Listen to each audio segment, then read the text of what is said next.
भुदरगड किल्ल्यावर गाडीतून वर पोहोचल्यावर आपण सुरुवातीला भैरवनाथाच्या मंदिरापाशी पोहोचतो. मंदिराचे स्थापत्य वैशिष्ट्यपूर्ण आहे. त्रिकोणी पिरॅमिड आकाराचे स्थापत्य, त्याचबरोबर आणखीन एक वेगळेपण म्हणजे याचा गोलाकार कळस हा गाभाऱ्यावर नसून मंदिराच्या सुरुवातीला आहे.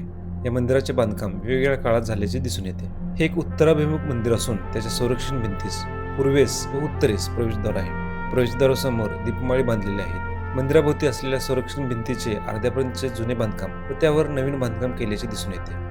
मंदिराच्या समोरच्या हॉलमध्ये मराठीकालीन बांधकामाची वैशिष्ट्ये दिसतात, जो नंतरच्या काळात बांधलेला असावा. मंदिरामध्ये आत आल्यावर मंदिराचे वैशिष्ट्यपूर्ण स्थापत्य पाहायला मिळते. जुन्या हॉलमध्ये चिऱ्यामध्ये दगडाची भिंत नंतरच्या काळात बांधून गर्भगृह तयार केलेले आहे व त्याच्यामध्ये भैरवाची मूर्ती आहे. गोलाकार असलेल्या बांधकामास बौद्ध चैत्यगृहासारखे लाकडी कामासारखे डिझाईन बनवलेले आहे. मूळ मंदिर फक्त ही संपूर्ण एक रूम असावी. या मंदिरामध्ये आल्यानंतर शांती आणि एक प्रकारचे समाधान अनुभवायला मिळते.